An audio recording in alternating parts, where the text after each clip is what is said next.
प्रिय विद्यार्थियों, आज का हमारा जो मानव भूगोल का टॉपिक है प्रजातियों के वर्गीकरण के विलक्षण, criteria for classification of races. इससे पूर्व के वीडियो में हमने प्रजातियों के अर्थ, परिभाषा और इसके factor causing evolution of races अर्थात प्रजातियों के विकास के कारण के बारे में अध्ययन किया था। अब हम प्रजातियों के बाह्य और आंतरिक दोनों लक्षणों के द्वारा उनमें अंतर हम स्पष्ट करेंगे कि किस प्रकार से इनमें वर्गीकरण किया जाता है। मानव शास्त्रियों ने प्रजातियों का वर्गीकरण शारीरिक नाप, मानव मिति, जीव मिति, शारीरिक मिति और कपाल मिति के आधार पर मानव की शारीरिक बनावट की विशिष्ट लक्षणों के अनुसार किया है। उदाहरणार्थ आर्थर कीच ने वर्गीकरण का आधार त्वचा का रंग बनाया, जैसे श्वेत, पीली, काली और भूरी। डकवर्थ ने कपालिक परिमिति सिफेलिक इंडेक्स को आधार जबड़ों के उभार, प्रोग्नेथिज्म और कपालिक घनत्व क्रेनियल कैपेसिटी के आधार पर प्रजातियों का वर्गीकरण किया है। प्रजातियां निर्धारण के कार्य में शरीर का कद, नासा सूचकांक, बाल, चेहरा, आंखें आदि को भी आधार बनाया गया है। डॉक्टर क्रोबर का कथन है कि मानव प्रजातियों का वर्गीकरण करते समय शारीरिक बनावट के केवल एक या दो लक्षणों को ही प्रजातियों के वर्गीकरण का आधार नहीं मानना चाहिए।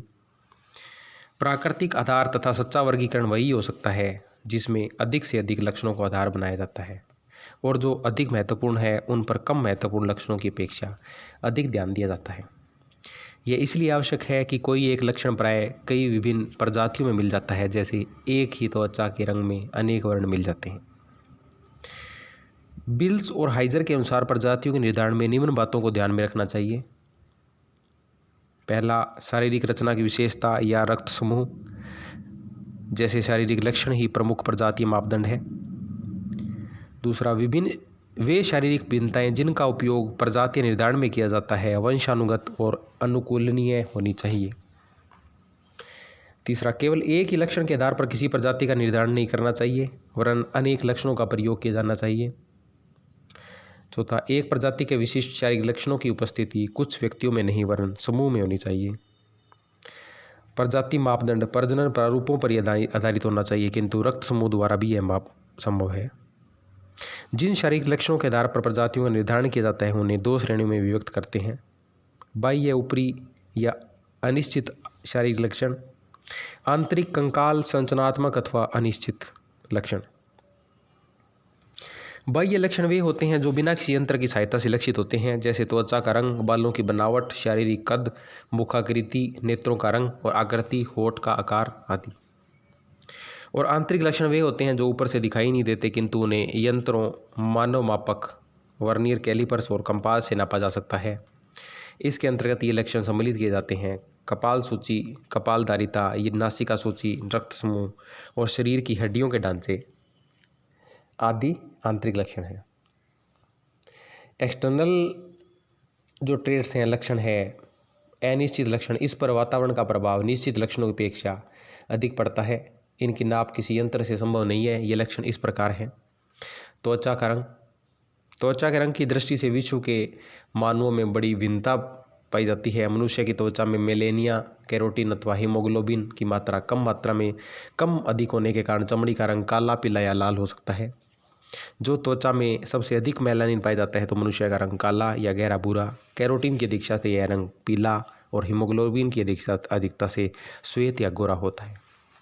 त्वचा के रंग के आधार पर विश्व की प्रजातियों को सामान्यतः 3 समूह में वर्गीकृत किया गया है। ये कौन सी है? श्वेत त्वचा या गौर वर्ण, पीत त्वचा या पीत वर्ण, श्याम त्वचा या काला वर्ण। फर्स्ट ल्यूकोडर्मा, सेकंड जेंथोडर्मा डर्मी, फिर है मेलानोडर्मी अर्थात काकेशियन श्वेत त्वचा, मंगोलियन पीत त्वचा, निग्रोइड्स श्याम त्वचा। अब काकेशियन प्रजाति है वो यूरोपीय है अधिकांशतः, पश्चिमी रूस, एशियावासी, अफ्रीका, पोलिनेशिया और भूमध्य सागरीय। इसी तरह मंगोलियन है मंगोल एशियावासी, कुछ एमेरिंड बुशमैन और हॉटेनटोट। तीसरा निग्रोइड विषुवत-रेखीय अफ्रीकाई, निग्रोइड पापुआन मेलेनेशिया, पूरा द्रविड़ ऑस्ट्रेलियाई लोग। जो जो विषुवत रेखा से उत्तरी या दक्षिण ध्रुव की ओर बढ़ते हैं, जलवायु में परिवर्तन के कारण मनुष्यों की त्वचा का रंग काले से श्वेत होता जाता है। किंतु त्वचा के रंग के आधार पर विश्व की प्रजातियों के इन तीन रंगों में कई विभिन्नताएं मिलती है। वो हमें सामान्यता देखने में प्रत्येक प्रदेश में हम देखने में मिलती है। फिर है बालों की बनावट। सीधे बाल या खड़े बाल स्ट्रेट हेयर जैसे मंगोलाइड, चिकने बाल स्मूथ हेयर। फिर है तरंगमय या लहरदार बाल, छल्लेदार बाल, घुंघराले बाल। बालों के प्रकार के आधार पर सीधे बाल जो सीधे, मोटे, कड़े और लंबे होते हैं, एशियाई पीत त्वचा वाले, चीनी, मंगोलाई, अमेजन बेसिन के अमेरिकी, भारतीय समूह, पूर्वी द्वीप समूह के निवासी होते हैं। चिकने, तरंगमय और घुंघराले बाल जो मुलायम और पतले होते हैं, यूरोप, पश्चिमी एशिया, उत्तरी अफ्रीका, भारत, ऑस्ट्रेलिया था उन प्रदेशों में जहां ऐसे लोग फैले हुए हैं।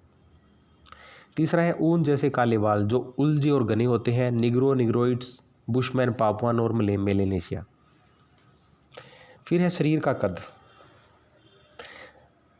टोपिनोर नामक मानवशास्त्री ने किया। इन्होंने बताया कि आधुनिक मानव की औसत ऊंचाई है जो 5 फुट 6 इंच है। इसमें भिन्नता मिलती है। बहुत छोटा या नाटा कद अफ्रीका के पिग्मी और अम्मानवासियों, ओसेनियाई, पूर्वी अफ्रीकी समुदाय। छोटा या नाटा पूर्वी एशियाई, चीनी, जापानी, वेदा, सकाई, लैप्स, पेरू निवासी और दक्षिणी भारतीय। मध्यम, लंबा और बहुत लंबा। इसी प्रकार मुखाकृति है साधारण मुख की सिर के बनावट से समानता लिए होता है, जिससे एक संकरा मुख संकरे सिर के साथ योग देता है, जैसे चौड़े मुख वाले, मध्यम मुख वाले और लंबे मुख वाले। इसी प्रकार आंखों की रंग और बनावट है, जैसे आंखों का रंग नीला, हरा या भूरा होता है। इसी प्रकार अध खुली जो आंखें होती है मंगोलियन टाइप आई होती हैं। होठ के आकार के आधार पर भी भिन्नता है। आंतरिक लक्षणों में सिर की बनावट अथवा कपाल सूचकांक, क्रेनियल शेप और सेफेलिक इंडेक्स। इनमें श्वेत प्रजाति में लंबे, चौड़े और मध्यम सिर पाए जाते हैं। जैसे शिरस्या सूचकांक इसका निकालते हैं, सेफेलिक इंडेक्स कहते हैं CI बराबर सिर की लंबाई बटा सिर की चौड़ाई इंटू 100। जैसे लंबे सिर वाले होते हैं उनमें ये CI 70 से नीचे। Papuan, Melanesia, Negro, Eskimo, Negroid, Bantu, American Indian, उत्तरी और दक्षिण यूरोप के निवासी, पूरा द्रविड़, पंजाब, राजस्थान, कश्मीर और उत्तर प्रदेश के निवासी लंबे सिर वाले डोलिकोसेफेलिक होते हैं।